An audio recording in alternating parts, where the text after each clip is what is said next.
بسم اللہ الرحمن الرحیم نحمدہ ونصلی ونسلم علی رسولہ الکریم اما بعد فاعوذ باللہ من الشیطان الرجیم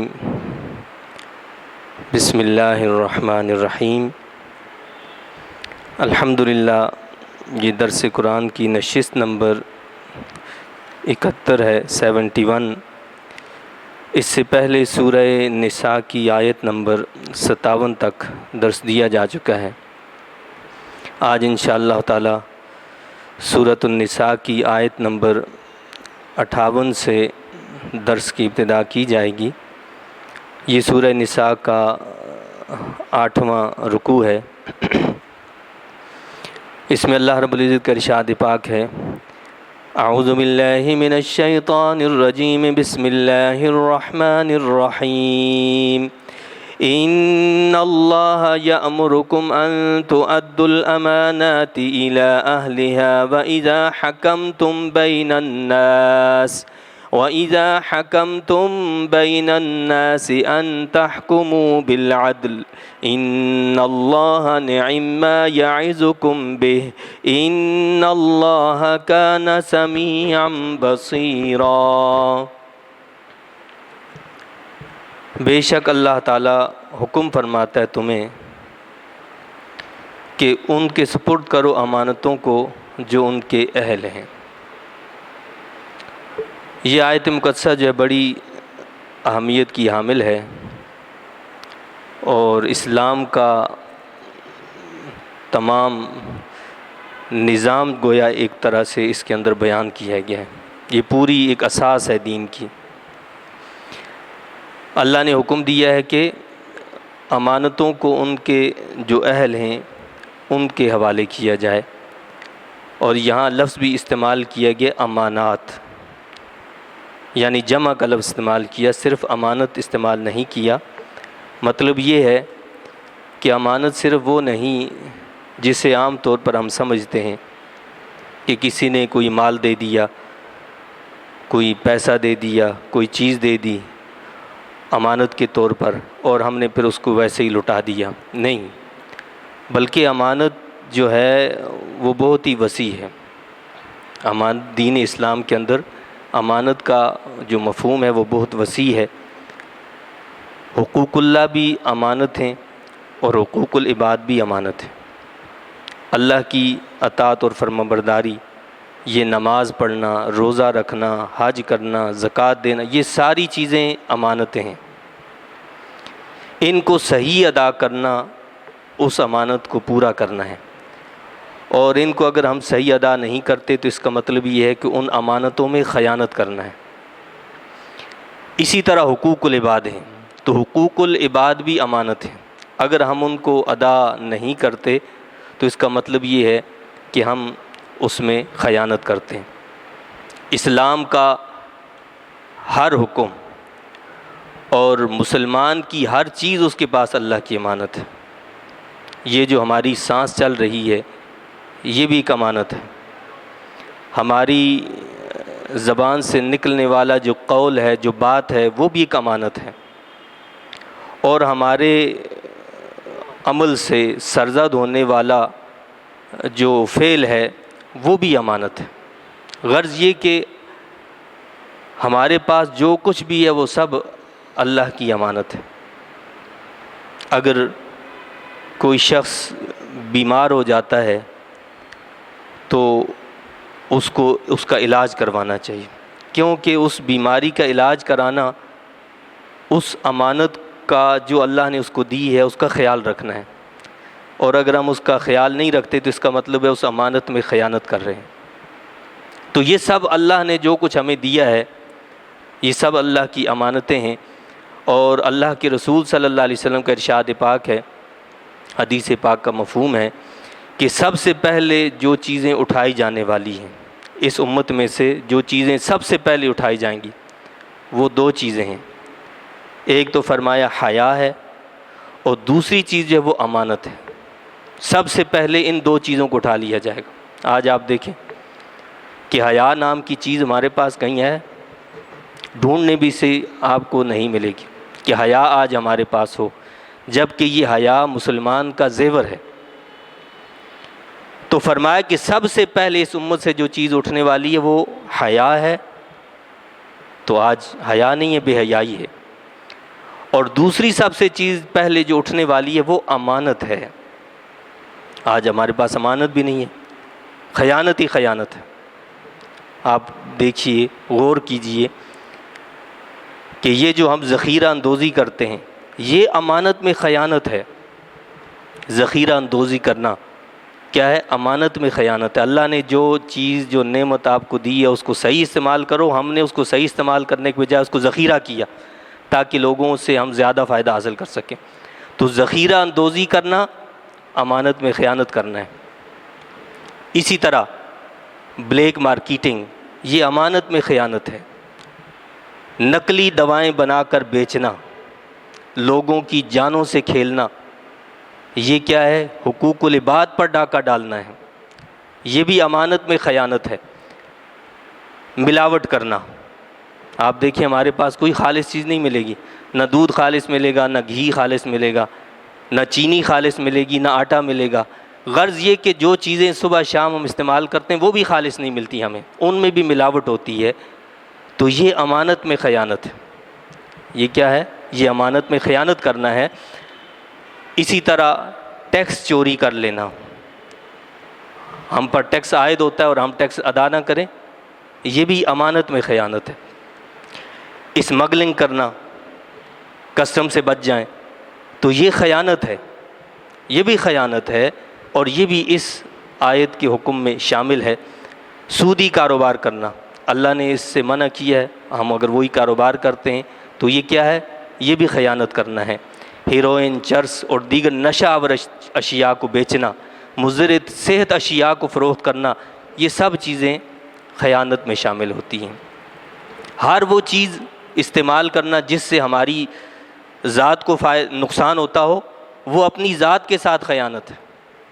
اگر ہم کوئی ایسی چیز استعمال کرتے ہیں، لوگ گٹکا استعمال کرتے ہیں اور پتہ نہیں کیا کیا چیزیں کھاتے ہیں، بھائی وہ ساری چیزیں آپ کو نقصان دے رہی ہیں، آپ اپنے ساتھ خیانت کر رہے ہیں، اپنی ذات کے ساتھ خیانت کر رہے ہیں۔ اللہ کے ہاں اس کی پوچھ ہوگی کہ ہم نے تمہیں صحت سے نوازا، ہم نے تمہیں جو ہے تندرستی سے نوازا، اور تم نے خود اپنی صحت کو بگاڑ دیا، اپنے آپ کو خراب کر دیا، تو اس پر کیا ہوگی؟ پوچھ ہوگی، پکڑ کی جائے گی۔ تو اللہ نے فرمایا کہ بے شک اللہ تعالیٰ حکم فرماتا ہے تمہیں کہ ان کے سپرد کر دو امانتوں کو جو ان کے اہل ہیں، جو ان کے اہل ہوں ان کے سپرد کیا جائے، یعنی جو جس عہدے کا حقدار ہے اسی کو وہ عہدہ ملنا چاہیے، جو حقدار نہیں ہے اس کو نہیں۔ پتہ چلا کہ جو حقدار ہے، جس کو ملنا چاہیے، جو میرٹ پر پورا اترتا ہے، آپ اس کو تو نہیں دے رہے، اور جس سے رشوت لے رہے ہیں وہ نااہل ہے اور اس کو عہدہ دے رہے ہیں، یہ امانت میں خیانت ہے۔ رشوت لے کر کام کرنا، یہ امانت میں خیانت ہے۔ اللہ تعالیٰ نے آپ کو کوئی عہدہ، مرتبہ، مقام دیا ہے، اس سے ناجائز مراعات لینا، یہ سب بھی خیانت میں شامل ہے۔ یعنی ہمارا حق نہیں بنتا ہے، لیکن چونکہ ہمارا اختیار ہے تو ہم اپنے اختیار کو غلط جو استعمال کرتے ہیں اور ناجائز مراعات جو حاصل کرتے ہیں، وہ سب کیا ہیں؟ وہ امانت میں خیانت ہیں، جس سے ہمارا دین منع کرتا ہے، روکتا ہے۔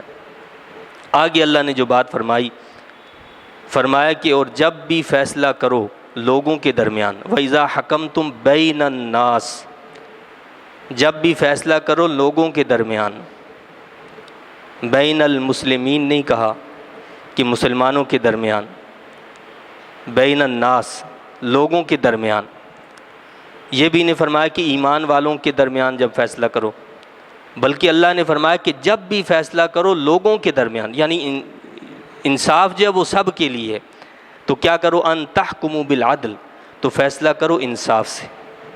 انصاف سب کے لیے ہے، یہ نہیں ہے کہ مسلمان کے لیے انصاف ہو اور غیر مسلم کے لیے انصاف نہ ہو، نہیں، انصاف سب کے لیے ہے کہ سب کو انصاف جو ہے ملنا چاہیے۔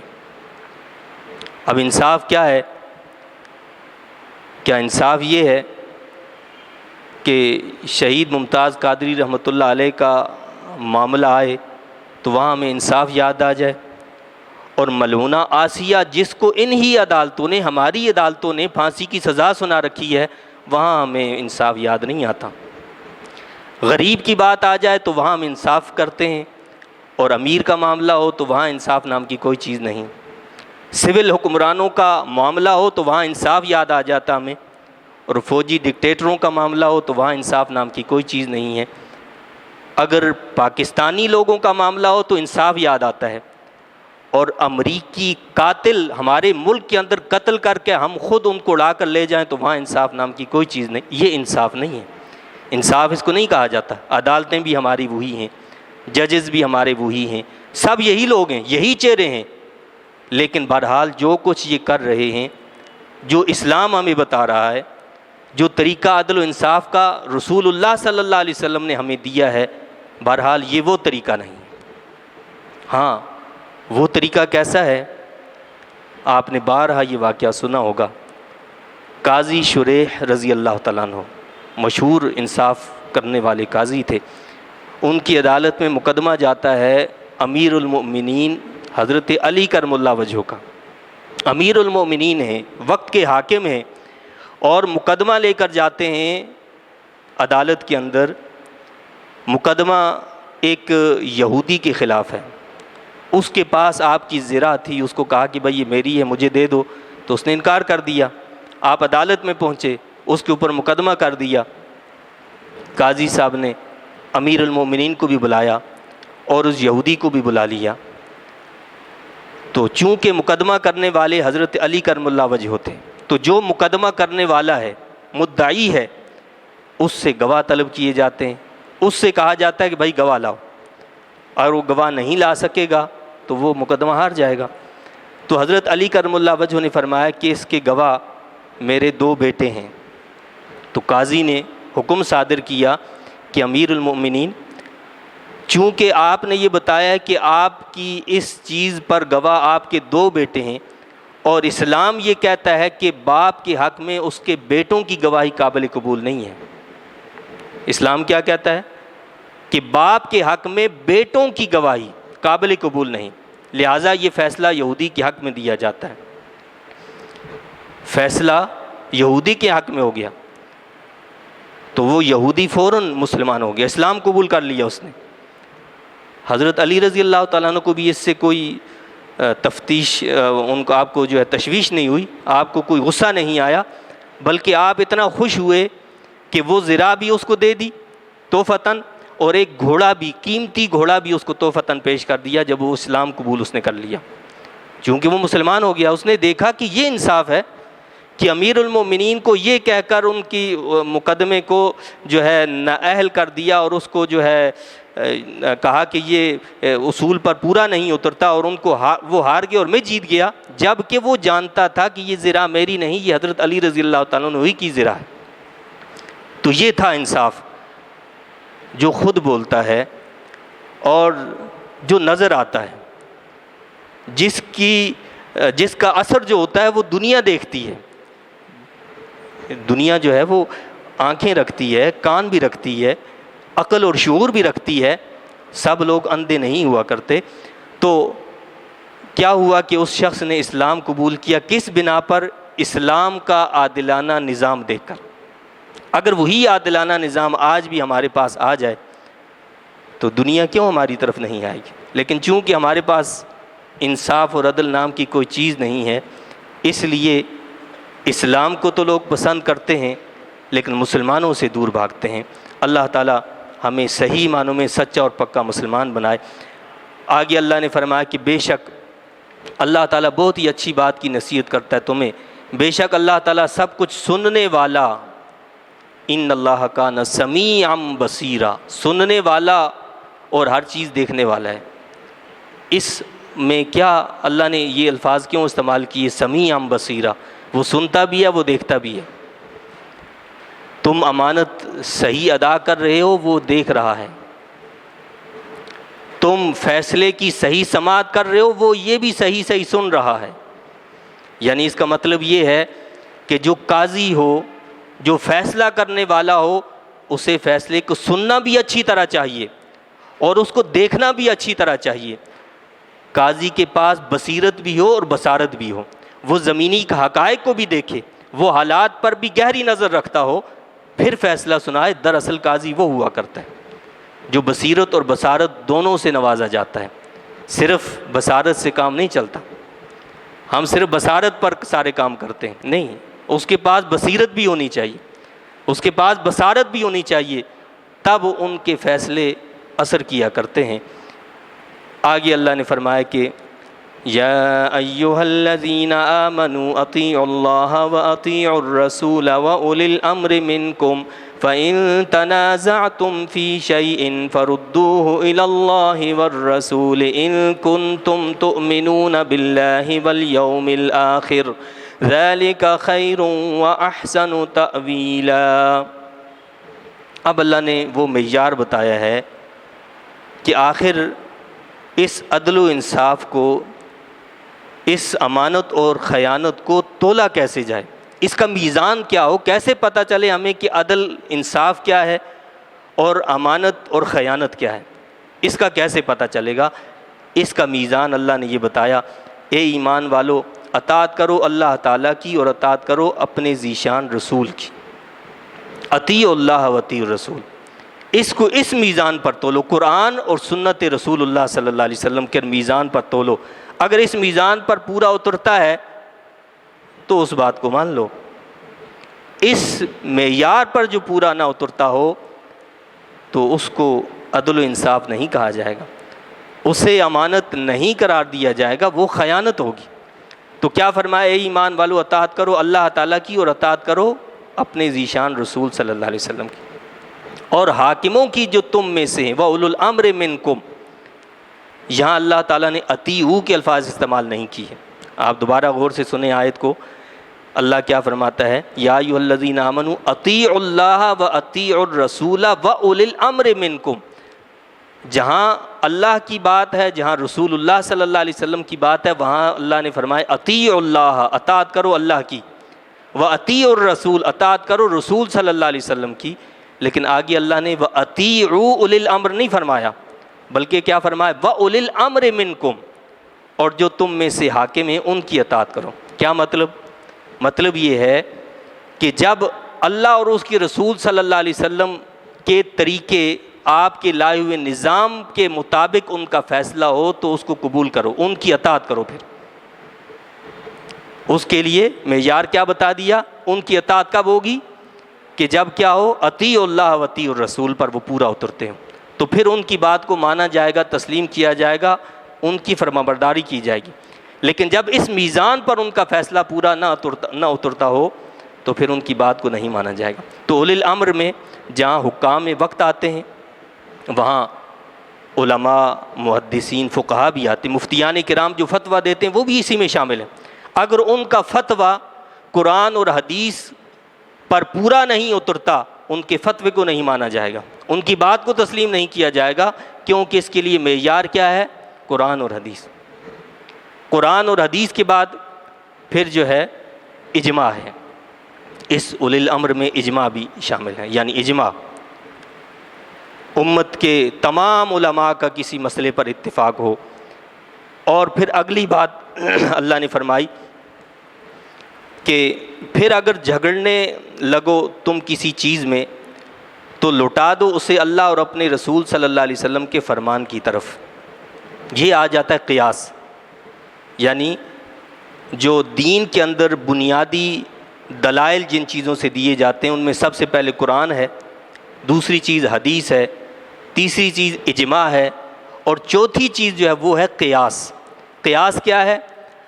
اگر تم جھگڑنے لگو کسی چیز میں تو لوٹا دو اسے اللہ اور اپنے رسول صلی اللہ علیہ وسلم کے فرمان کی طرف۔ یعنی نئے نئے مسائل ہیں، نئی نئی چیزیں پیدا ہو گئی ہیں جن کے بارے میں قرآن میں، سنت میں، اجماع میں کوئی ہمیں مثال نہیں ملتی، اب آیا اس کا حل کیا نکالا جائے، تو اس کے لیے فرمایا کہ قرآن اور سنت سے رجوع کرو، یعنی قرآن اور حدیث میں اس کی علت تلاش کرو اور اس کے مطابق قرآن اور حدیث سے مسئلہ استنباط کرتے ہوئے اس کا حل نکالو۔ اس کو کہتے ہیں قیاس۔ اور یہ میرا آپ کا کام نہیں ہے، یہ ہر ایرا غیرہ جو ہے اینکر بیٹھا ہے اور وہ جی دین پر جو ہے وہ انگلیاں اٹھا رہا ہے، مذاق اڑا رہا ہے، تو یہ کام بھی آخر وہی کریں گے نا جو اس کے ماہرین ہوں گے۔ بھائی جو قرآن اور سنت پر مہارت رکھتے ہوں گے اور اصول حدیث اور اصول حدیث پر جو ہے مہارت رکھتے ہوں گے، اصول فقہ پر مہارت رکھتے ہوں گے، فقہ پر مہارت رکھتے ہوں گے، محدثین کے حوالے سے صحیح جانتے ہوں گے، جرح و تعدیل کا علم جن کے پاس ہوگا، وہی اس بارے میں صحیح فیصلہ کر سکتے ہیں نا، نہ یہ کہ ہر ایک بیٹھا ہوا ہے جو ہے وہ دین کا مذاق اڑا رہا ہے، دین پر انگلیاں اٹھا رہا ہے۔ تو اس کے لیے بھی کچھ شرائط ہوتی ہیں، یہ فیصلہ بھی وہی کر سکتے ہیں جو اس کے اہل ہوں گے، دوسرے کو یہ حق نہیں پہنچتا کہ وہ دین پر انگلیاں اٹھاتا پھرے۔ تو یہاں اللہ نے اس کا بھی حکم دے دیا۔ یہاں ہمیں یہ بات بھی سمجھ لینا چاہیے کہ جھگڑا پیدا ہو جانا، اختلاف پیدا ہو جانا، یہ کوئی نئی چیز نہیں ہے۔ اللہ تعالیٰ نے ہمیں یہ ہاتھ دیا ہے، اس ہاتھ کی پانچوں انگلیاں برابر نہیں ہیں، پانچوں انگلیاں برابر نہیں ہیں۔ اسی طرح جہاں 5 لوگ جمع ہوتے ہیں تو ضروری نہیں ہے کہ ان سب کی رائے بھی ایک ہو، ان کے سوچنے کا انداز بھی ایک ہو، ان کی فکر بھی ایک ہو، ان کی پسند اور ناپسند بھی ایک ہو، ایسا نہیں ہوا کرتا، بلکہ اختلاف ہوتا ہے۔ یہ انسانی فطرت کے اندر اللہ نے رکھا ہے، اور اختلاف کوئی بری چیز نہیں ہے، اختلاف تو اچھی چیز ہے، اس لیے کہ اختلاف سے کئی نئی راہیں کھل جاتی ہیں، کئی نئی راہیں کھل جاتی ہیں، بشرطے کہ اختلاف برائے اصلاح ہو، اختلاف برائے اختلاف نہ ہو۔ ہم تو یہ کرتے ہیں نا کہ اگر کسی نے اختلاف کیا اور ہمارا مخالف ہے تو اس کے تو مخالف ہی ہم نے بات کرنی ہے، اگرچہ کہ اس کا اختلاف کتنا ہی اچھا کیوں نہ ہو۔ تو ایسے معاشروں کے اندر جو ہے وہ پھر بگاڑ کے علاوہ کچھ بھی پیدا نہیں ہوا کرتا، وہاں بگاڑ ہی پیدا ہوتا ہے۔ لیکن جہاں اختلاف برائے اصلاح ہوا کرتا ہے تو وہ معاشرے پنپتے ہیں، وہ آگے بڑھتے ہیں، ان کے اندر جو ہے اللہ تعالیٰ اصلاح کا مادہ پیدا کر دیتا ہے، وہ صحیح ہو جاتے ہیں وہ معاشرے۔ تو اللہ نے فرمایا کہ پھر اگر جھگڑنے لگے تم کسی چیز میں تو لوٹا دو اسے اللہ اور اپنے رسول صلی اللہ علیہ وسلم کے فرمان کی طرف، اگر تم ایمان رکھتے ہو اللہ پر اور روز قیامت پر۔ اگر اللہ پر اور آخرت پر ایمان ہے تو اپنے معاملات کو اللہ اور اس کے رسول صلی اللہ علیہ وسلم کی طرف لوٹا دو، اور آخرت پر اور اللہ پر ایمان ہی نہیں ہے تو پھر جو مرضی کرو، یہی بہتر ہے اور بہت اچھا ہے اس کا انجام۔ یعنی اللہ نے جو تعلیم دی اگر اس کے مطابق عمل کرو گے تو انجام کے اعتبار سے یہ تمہارے حق میں دنیاوی اور اخروی اعتبار سے بہتر ہوگا۔ أَلَمْ تَرَ إِلَى الَّذِينَ يَزْعُمُونَ أَنَّهُمْ آمَنُوا بِمَا أُنزِلَ إِلَيْكَ وَمَا أُنزِلَ مِن قَبْلِكَ يُرِيدُونَ أَن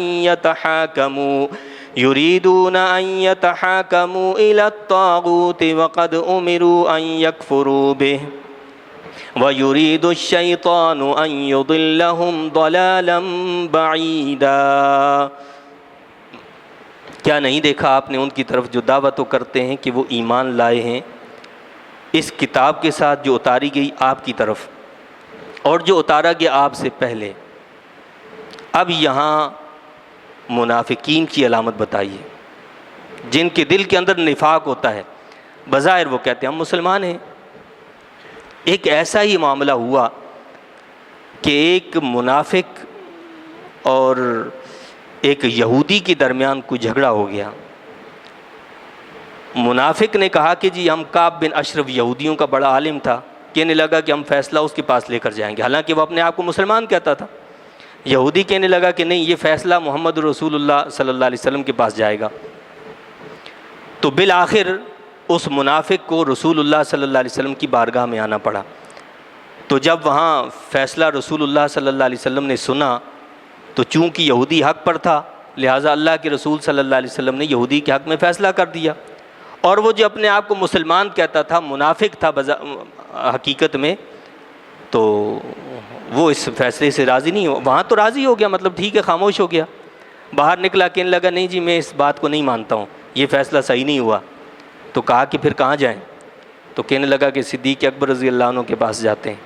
وہاں پہنچے تو انہوں نے بھی وہی فیصلہ دیا جو رسول اللہ صلی اللہ علیہ وسلم کا تھا۔ اب اس نے کہا کہ نہیں عمر کے پاس جاتے ہیں۔ اس نے سوچا کہ شاید چونکہ حضرت سیدنا عمر فاروق رضی اللہ تعالیٰ عنہ کافروں کے خلاف بھی ننگی تلوار تھے، تو انہوں نے سوچا کہ یہ یہودی ہے تو لہٰذا میرا ساتھ دیں گے، میں چونکہ مسلمان ہوں، اپنے آپ کو مسلمان کہتا تھا۔ تو جب فیصلہ سیدنا عمر فاروق رضی اللہ تعالیٰ عنہ کی بارگاہ میں پہنچا تو اس یہودی نے کہا کہ حضور بات یہ ہے کہ یہ فیصلہ پہلے رسول اللہ صلی اللہ علیہ وسلم کی عدالت میں ہو چکا ہے، لیکن یہ شخص راضی نہیں ہے اس فیصلے پر۔ تو سیدنا عمر فاروق رضی اللہ تعالیٰ عنہ نے اس سے تصدیق کروائی کہ یہ بات صحیح کہہ رہا ہے۔ تو کہنے لگا کہ جی یہ بات صحیح کہہ رہا ہے، اس کا کیا مطلب ہوا؟ بھائی اس کا مطلب یہ ہوا نا کہ اس نے حاکم وقت سے بغاوت کر لی، رسول اللہ صلی اللہ علیہ وسلم کا باغی ہو گیا، اور جو باغی ہوتا ہے وہ واجب القتل ہوتا ہے نا بھائی، جو باغی ہوگا وہ واجب القتل ہے۔ تو سیدنا عمر فاروق رضی اللہ تعالیٰ عنہ نے فرمایا کہ ٹھیک ہے تم بیٹھو میں ابھی آتا ہوں۔ آپ گئے، تلوار لے کر آئے، اس کا سل کرم کر دیا اور کہا کہ جو رسول اللہ صلی اللہ علیہ وسلم کا فیصلہ نہیں مانتا اس کا فیصلہ عمر ایسے ہی کرتا ہے، جس کو رسول اللہ صلی اللہ علیہ وسلم کا فیصلہ منظور نہیں اس کا فیصلہ عمر اس طرح ہی کرتا ہے۔ اب معاملہ کیا ہوا اللہ نے یہاں بتایا۔ کیا نہیں دیکھا آپ نے ان کی طرف جو دعویٰ تو کرتے ہیں کہ وہ ایمان لائے اس کتاب کے ساتھ جو اتاری گئی آپ کی طرف، اور جو اتارا گیا آپ سے پہلے، اس کے باوجود چاہتے ہیں کہ فیصلہ کرانے کے لیے اپنے مقدمات طاغوت کے پاس لے جائیں۔ یہ طاغوت کون ہے؟ کعب بن اشرف ہے۔ یہ طاغوت کون ہے؟ اسلام کے نظام کے علاوہ کوئی اور نظام ہے۔ یہ طاغوت کون ہے؟ یہ طاغوت وہ ہے جو رسول اللہ صلی اللہ علیہ وسلم کے مقابلے میں کھڑا ہے کہ جی ہمارا فیصلہ زیادہ صحیح ہے۔ یہ سب طاغوت ہیں۔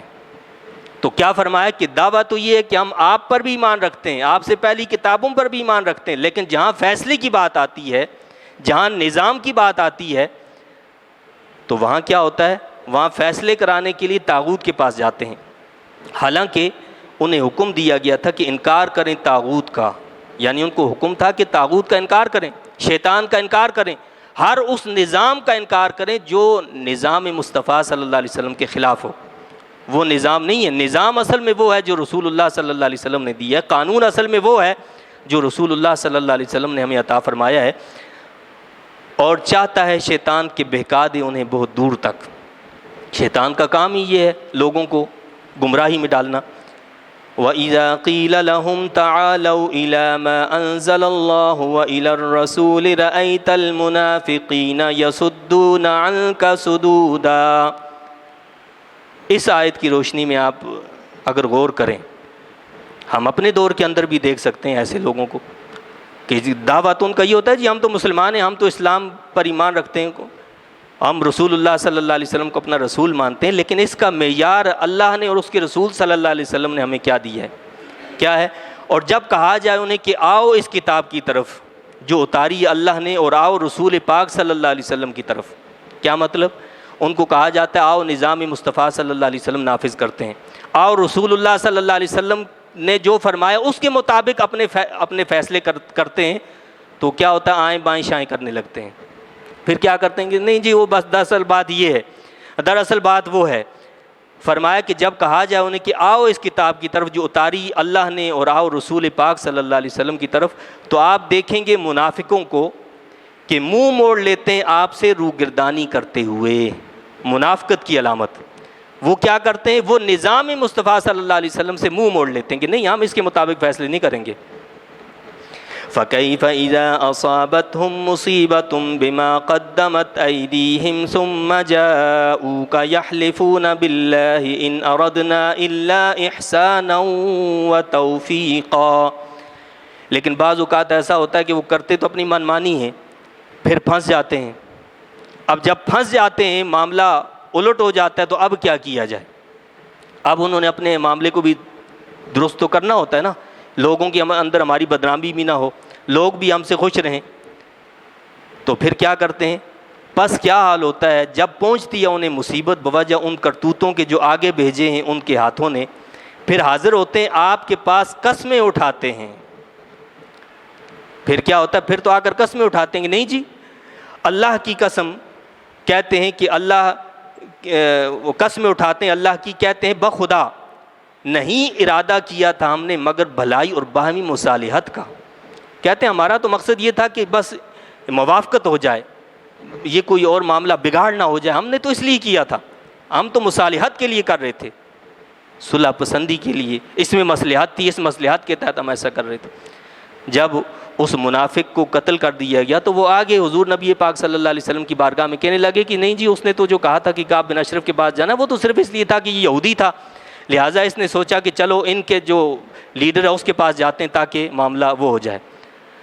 تو اس پر اللہ تعالیٰ نے یہ آیات نازل کیں، اور رسول اللہ صلی اللہ علیہ وسلم کی بارگاہ سے عمر فاروق جو صرف عمر تھے اس وقت تک، آپ کو الفاروق کا لقب ملا، حق اور باطل میں تمیز کرنے والا۔ الفاروق کا لقب اسی دن ملا، کب؟ جب آپ نے ایک منافق کا سر قلم کیا جو رسول اللہ صلی اللہ علیہ وسلم کے فیصلے کو قبول نہیں کر رہا تھا۔ تو فرمایا کہ پھر کہتے ہیں کہ نہیں ارادہ کیا تھا ہم نے مگر بھلائی اور باہمی مصالحت کا۔ اللہ تعالیٰ ان کے بارے میں کیا فیصلہ فرماتا ہے اور ان کی دلوں کے اندر کیا، اس کے بارے میں کیا فرماتا ہے؟ اولئک الذین یعلم اللہ ما فی قلوبہم فاعرض عنہم وعظہم وقل لہم فی انفسہم قولا بلیغا۔ یہ لوگ ہیں، خوب جانتا اللہ تعالیٰ جو کچھ ان کے دلوں میں ہے۔ ان کے دلوں میں کیا ہے اللہ اس سے واقف ہے۔ اے حبیب کریم صلی اللہ علیہ وسلم چشم پوشی فرمائیے ان سے اور نصیحت کرتے رہیے انہیں اور کہیے انہیں تنہائی میں ایسی بات جو مؤثر ہو۔ مطلب یہ ہے کہ یہاں پر بھی ان کو اس بات کی طرف متوجہ کیا جا رہا ہے کہ توبہ کر لو، توبہ کر کر حضور نبی پاک صلی اللہ علیہ وسلم کی بارگاہ میں آ جاؤ تو معاملہ درست ہو جائے گا۔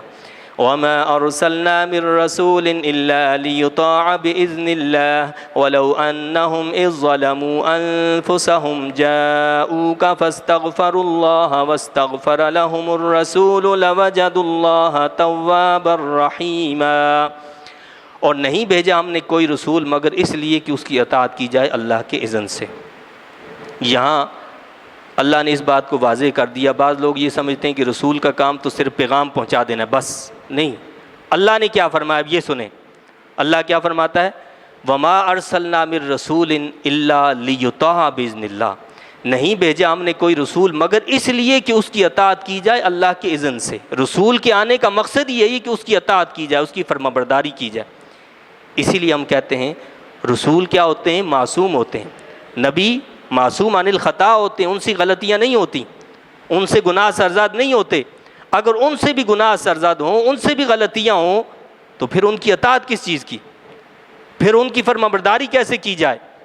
جب کہ اللہ خود فرما رہا ہے کہ رسولوں کو بھیجا اس لیے جاتا ہے کہ لیطاع باذن اللہ، کہ ان کی اطاعت کی جائے اللہ کے اذن سے۔ اور آگے کیا فرمایا؟ اور اگر یہ لوگ جب ظلم کر بیٹھے تھے اپنے آپ پر ظلم کر بیٹھے تھے، فیصلہ قبول نہیں کیا تھا، تو بھائی ظلم کیا تھا تو اللہ کے رسول صلی اللہ علیہ وسلم کی بارگاہ میں آ جاتے، توبہ کرتے، استغفار کرتے، اللہ کے رسول صلی اللہ علیہ وسلم سے بھی عرض کرتے کہ آپ بھی سفارش کریں، تو اللہ کیا کرتا؟ پھر ان کو معاف کر دیتا۔ اللہ نے خود فرمایا اور اگر یہ لوگ جب ظلم کر بیٹھے تھے اپنے آپ پر، حاضر ہوتے آپ کے پاس، کیا فرمایا اللہ نے؟ اذ ظلموا انفسہم جاؤوک، یہ آپ کے پاس آتے۔ ظلم اور زیادتی گناہ کس کا کرتا ہے بندہ؟ اللہ کا کرتا ہے نا بھائی، اللہ کی نافرمانی کرتا ہے تو گناہ گار ہوتا ہے، لیکن اللہ کیا فرماتا ہے کہ تم نے ظلم اور زیادتی کی ہے، گناہ کیا ہے، لیکن میں یہ کہتا ہوں کہ تم سے گناہ سرزد ہو جائے تو میرے محبوب کے دربار میں حاضر ہو جاؤ۔ یہ اگرچہ ایک خاص واقعے کے پر اس کا نزول ہوا ہے، لیکن یہ حکم عام ہے اور قیامت تک کے لیے ہے، صرف اس وقت کے لیے نہیں ہے۔ اللہ نے یہ خاص واقعہ پر اس حکم کو نازل کیا ہے، لیکن یہ کیا ہے؟ اس کا حکم عام ہے۔ تو کیا فرمایا کہ اگر انہوں نے ظلم کیا تھا تو جاؤوک، آپ کے پاس آتے، پھر کیا ہوتا؟ فاستغفر اللہ، آپ کے پاس آتے اور مغفرت طلب کرتے اللہ تعالیٰ سے آپ کے پاس بیٹھ کر۔ واستغفر لہم الرسول، نیز مغفرت طلب کرتا ان کے لیے رسول کریم بھی، وہ بھی اللہ سے معافی مانگتے اور پھر رسول اللہ صلی اللہ علیہ وسلم سے عرض کرتے کہ آپ بھی ہماری سفارش کریں اللہ کی بارگاہ میں، اور رسول اللہ صلی اللہ علیہ وسلم اگر اللہ کی بارگاہ میں ان کے لیے سفارش کرتے تو پھر کیا ہوتا؟ لَوَجَدُ اللَّهَ تَوَّابًا رَحِيمًا، تو وہ ضرور پاتے اللہ تعالیٰ کو بہت توبہ قبول فرمانے والا، نہایت رحم کرنے والا۔ کیا کرتے؟ حدیث شریف میں آتا ہے حضرت ابو لبابہ رضی اللہ تعالیٰ عنہ، یہ ایک صحابی رسول صلی اللہ علیہ وسلم، غزوے میں ان سے کوئی خطا ہو گئی اور اس پر اتنے نادم و شرمندہ ہوئے کہ آ کر اپنے آپ کو انہوں نے مسجد کے ستون سے باندھ لیا اور کہنے لگے کہ میں اس وقت تک اپنے آپ کو نہیں کھولوں گا جب تک اللہ تعالیٰ میری توبہ قبول نہیں کرے گا، نہ میں کچھ کھاؤں گا، نہ پیوں گا، نہ کچھ چکھوں گا۔ اللہ کے رسول صلی اللہ علیہ وسلم کو یہ خبر ملی، تفسیر خازن کے اندر یہ واقعہ لکھا ہے۔ تو اللہ کے رسول صلی اللہ علیہ وسلم نے فرمایا کہ اگر یہ میرے پاس آ جاتا تو میں اس کے لیے اللہ سے دعا مانگتا، لیکن اب اس نے اپنے آپ کو خود باندھ لیا ہے، تو اب اس وقت تک نہیں اس کو کھولا جائے گا جب تک اللہ اس کی توبہ قبول نہیں کرتا۔ کہتے ہیں 1 دن گزر گیا، 2 دن، 4 دن، 7 دن گزر گئے، اور وہ بھوک سے نڈال بے ہوش ہو گئے، بے ہوشی کی کیفیت، غشی طاری ہو گئی ان پر۔ 7 دن کے بعد اللہ نے ان کی توبہ کو قبول فرما لیا۔ تو جب وہ تھوڑا ہوش میں آئے تو ان کو لوگوں نے بتایا کہ بھائی اللہ نے تمہاری توبہ قبول کر لی ہے۔ تو انہوں نے کہا کہ میں اپنے آپ کو اس وقت تک نہیں کھولوں گا جب تک کہ رسول اللہ صلی اللہ علیہ وسلم آ کر مجھے نہیں کھولیں گے۔ جب رسول پاک صلی اللہ علیہ وسلم کو یہ خبر ملی تو اللہ کے رسول صلی اللہ علیہ وسلم تشریف لائے اور آ کر اپنے دست مبارک سے ان کو آزاد کیا، اور ان کی توبہ اللہ کی بارگاہ میں قبول ہو گئی۔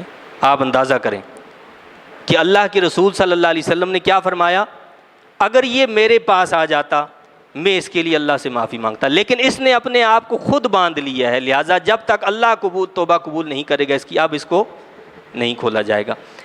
اسی طرح بہت سارے ایسے واقعات ہیں کہ حضور نبی پاک صلی اللہ علیہ وسلم کے وصال کے بعد لوگ آئے اور آ کر انہوں نے دربار رسالت میں آپ صلی اللہ علیہ وسلم میں یہ عرض پیش کی کہ ہم نے یہ قرآن میں آیت پڑھی ہے، ہم آپ کی بارگاہ میں حاضر ہیں اور آپ اللہ کی بارگاہ میں ہمارے حق میں سفارش کریں۔ تو ان کو خواب میں بشارت دی گئی کہ اللہ نے تمہاری توبہ کو قبول فرما لی ہے۔ مفسرین کرام نے یہ لکھا ہے کہ یہ قیامت تک کے لیے حکم ہے، آج بھی کوئی اپنے آپ پر کوئی ظلم کر لیتا ہے، وہ دربار رسالت صلی اللہ علیہ وسلم میں حاضر ہو، اپنے گناہوں کی معافی چاہے اور حضور نبی پاک صلی اللہ علیہ وسلم سے سفارش کروائے، اللہ تعالیٰ اس کی توبہ کو قبول فرمائے گا۔ ظاہر ہے کہ ہر ایک کو یہ استطاعت تو نہیں ہے کہ وہاں پہنچے، تو جو وہاں نہیں جا سکتا وہ کیا کرے؟ تو فرمایا کہ اسے چاہیے کہ وہ دل سے حضور نبی پاک صلی اللہ علیہ وسلم کی طرف متوجہ ہو جائے اور آپ کی بارگاہ میں سفارش کی عرض کرے کہ یا رسول اللہ صلی اللہ علیہ وسلم آپ سفارش فرمائیں اللہ کی بارگاہ میرے لیے، اللہ اس کی توبہ کو قبول فرمائے گا۔ خلیفہ ابو جعفر منصور جو ہے، اس نے امام مالک رحمۃ اللہ علیہ سے پوچھا کہ حضور نبی پاک صلی اللہ علیہ وسلم کے دربار میں روزہ مبارک پر جب حاضری ہوتی ہے تو ہم قبلے کی طرف منہ کر کے دعا مانگیں یا حضور نبی پاک صلی اللہ علیہ وسلم کے روزہ مبارک کی طرف کر کے منہ؟ تو انہوں نے فرمایا کہ تمہیں کون سی چیز جو ہے رسول اللہ صلی اللہ علیہ وسلم سے پھیرنے والی ہے؟ تجھے پتہ نہیں کہ قیامت کے دن تمہارے اور تمہارے باپ یعنی حضرت آدم علیہ السلام کے لیے اللہ کی بارگاہ میں جو وسیلہ ہیں وہ محمد رسول اللہ صلی اللہ علیہ وسلم کی ذات گرامی ہے، تو تم رسول اللہ صلی اللہ علیہ وسلم کی طرف اپنا منہ کر کے دعا مانگا کرو۔ آج بھی آپ جائیں نا تو وہاں وہ کہتے ہیں شرک شرک، منہ آپ قبلے کی طرف کر کے وہ کرو۔ کیوں بھائی؟ کہ جی شرک ہے۔ کس طرف؟ روزہ مبارک کی طرف منہ کر کے اگر آپ دعا مانگتے ہیں تو نعوذ باللہ یہ شرک ہو گیا۔ قرآن اور حدیث کو گویا کبھی سمجھنے کی کوشش ہی نہیں کی۔ بخاری کو مانتے ہیں سب سے زیادہ ایسے لوگ، اسی بخاری شریف کے اندر کتاب الاستسقاء موجود ہے، اس کے اندر یہ بات موجود ہے کہ جمعے کا دن تھا، رسول اللہ صلی اللہ علیہ وسلم خطبہ فرما رہے تھے، ایک شخص آیا اور کہا یا رسول اللہ صلی اللہ علیہ وسلم قحط سالی ہو گئی ہے، بارش نہیں ہو رہی، آپ دعا فرمائیں۔ اللہ کے رسول صلی اللہ علیہ وسلم نے کھڑے تھے، لوگوں کی طرف منہ تھا اور اپنے ہاتھ اٹھا لیے، بخاری شریف کے اندر ہے یہ، اپنے دست مبارک اٹھا لیے، ابھی ہاتھ نیچے نہیں کیے تھے تو بارش برسنا شروع ہو گئی تھی۔ تو اگر لوگوں کی طرف منہ کر کے ہاتھ اٹھائے جائیں تو یہ شرک ہے، تو پھر بتاؤ رسول اللہ صلی اللہ علیہ وسلم نے نعوذ باللہ کیا شرک کیا؟ آپ سچے ہو یا رسول اللہ صلی اللہ علیہ وسلم سچے ہیں؟ بھائی دعا جو ہوتی ہے، دعا کا قبلہ یہ قبلہ نہیں ہوتا، دعا کا قبلہ تو آسمان ہوا کرتا ہے، دعا کا قبلہ آسمان ہے، دعا کا قبلہ یہ نہیں ہے۔ اسی طرح ہم بھی حد سے تجاوز کرنے لگتے ہیں۔ ایک محفل کا، مجلس کا اپنا ایک ادب ہوا کرتا ہے۔ ہم کیا کرتے ہیں؟ اگر صلاۃ و سلام پیش کریں ٹھیک، آپ تنہائی میں پیش کریں، جس طرح چاہیں پیش کریں، لیکن اگر ہم اجتماعی طور پر ایک مجلس میں صلاۃ و سلام پیش کر رہے ہیں تو اپنا رخ کوئی ادھر کر رہا ہے، کوئی وہاں کر رہا ہے، کوئی وہاں۔ اللہ کے بندے، مجلس کا اپنا ادب ہے، اس مجلس میں سیدھے کھڑے رہو۔ اب میں آپ کے سامنے بیان کر رہا ہوں اور میں اپنا منہ قبلے کی طرف کر لوں، یا جب میں خطبہ دوں تو خطبہ دیتے ہوئے میں اپنا منہ قبلے کی طرف کر لوں اور آپ پیچھے ایسے بیٹھے رہو، یہ کون سا طریقہ ہے؟ اس کے لیے بھی اللہ کے رسول صلی اللہ علیہ وسلم نے کچھ آداب اور طریقے بتائے ہیں۔ تو اللہ تعالیٰ سے یہ دعا اور التجا ہے کہ اللہ تعالیٰ مجھے آپ کو ہم سب کو ان تعلیمات کی صحیح سمجھ عطا فرمائے اور سمجھ کر ان تعلیمات کے مطابق عمل کرنے کی توفیق عطا فرمائے۔ آمین۔ وآخر دعوانا ان الحمد للہ رب العالمین۔